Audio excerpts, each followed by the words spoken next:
In 2001, Peter Falconio stepped out of his orange Volkswagen Kombi van on a dark stretch of the Stuart Highway in Australia's Northern Territory.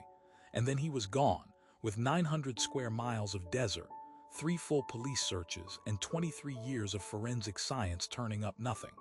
And that is the problem.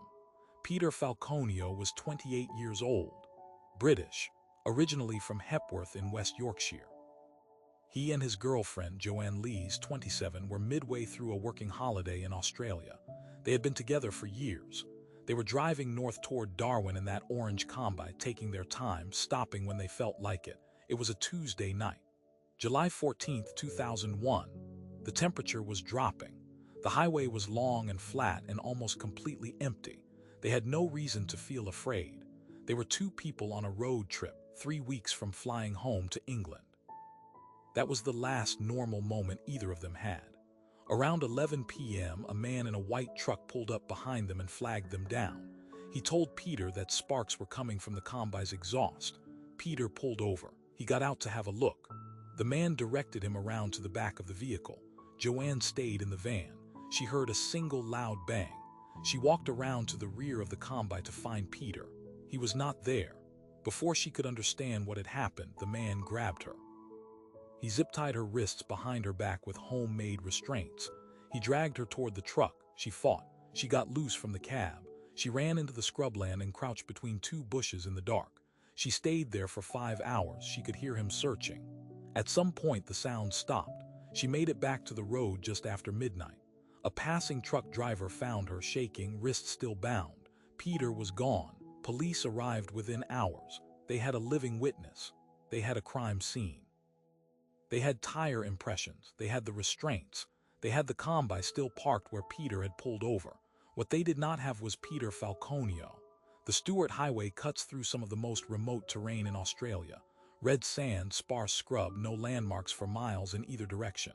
Search teams expanded their radius daily. Helicopters swept the desert. Ground crews walked grid patterns in 40-degree heat. They searched for days, then weeks. No body. No blood trail leading away from the road. No shallow grave. No clothing. No personal effects. The desert gave nothing back. The case produced a suspect with unusual speed. Bradley John Murdoch, a truck driver with a serious criminal history, was identified through DNA evidence left on Joanne's t-shirt. He matched the composite sketch she had provided. He was known to travel that route. In 2005, he was convicted of the murder of Peter Falconio and the assault and unlawful detention of Joanne Lees. He was sentenced to life imprisonment with a non-parole period of 28 years. The theory was clean. Murdoch killed Peter with a single gunshot, disposed of the body somewhere in the desert, and then attempted to take Joanne. Case closed. Convicted murderer behind bars, except Murdoch has never confessed. He has maintained his innocence since the day of his arrest, and here is the detail that will not settle. Peter Falconio's body has never been found. Not one fragment, not a single bone.